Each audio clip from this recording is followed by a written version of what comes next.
We have individuals who are fully blind or partially blind or hearing impaired, doing things like cooking on the grill, making espresso. That's a look at the trailer for the brand new documentary, Brewing Possibilities. It shines a spotlight on a very special place in Narberth. Get Cafe has employed people with disabilities and neurodivergent individuals for the past decade. And one of its very dedicated workers has made a documentary about this amazing place and the power of community.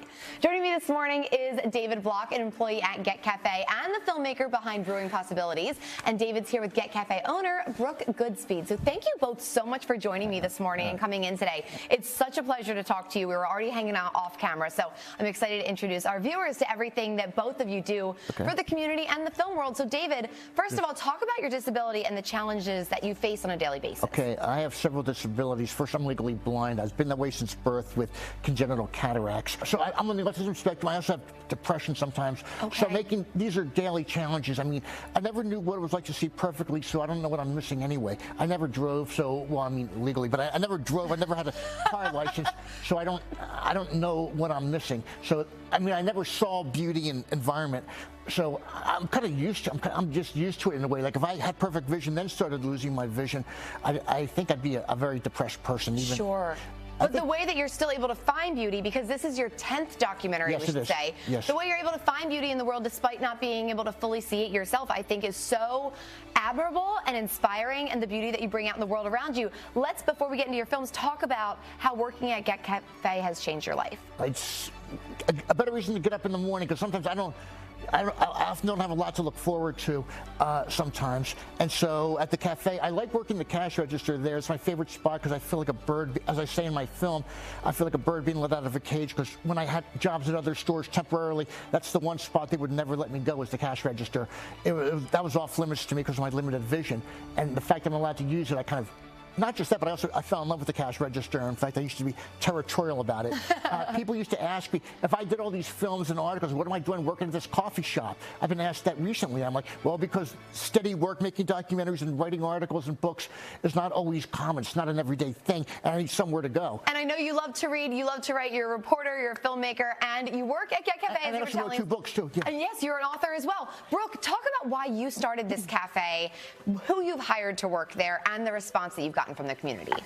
Yes, well, we started the cafe really to develop a community and to address the employment crisis among young adults and all adults, actually, with autism and other neurodevelopmental disabilities. We really wanted to find a way to elevate the people we serve by finding their talents and giving them the opportunity to learn in an environment that supports them, their learning style, and gives them as much time as they need to learn the skills to work in any cafe or any food service or retail operation. What a wonderful opportunity and such a great foundation for the community. I think this is just really, really special and important. David, so as we discussed, this is your 10th documentary. Why did you decide to make a documentary about Get Cafe, your other employment? There was somebody who met me at the Bryn Mawr Film Institute when I was showing my 9th documentary, and he found it interesting how a half-blind guy can make documentaries. So he was saying, David, in order for me to make this film about you, I need you to be working on a documentary. And I didn't feel like writing to some organization waiting for a response. Since I was working at Get Cafe, I knew I'd get a quicker response if I just, called her, blocking my number, or just, talking to her about it.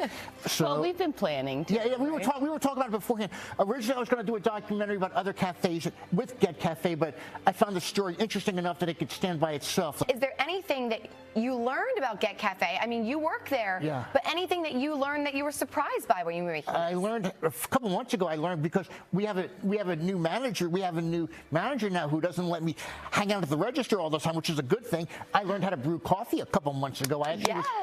Which I didn't know how to do before, or I knew how to work a little bit on the eggs or some other bacon or other unkosher stuff, that type of thing. But I think what it got me is just a place to go, so I'm not always home. It's kind of like Cheers in a way, except there's no alcohol.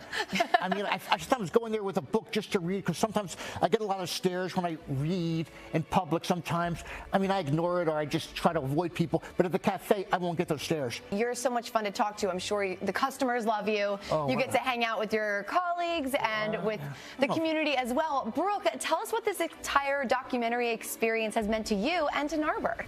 Well, it's been a tremendous honor. First of all, David is a very talented and an incredible filmmaker.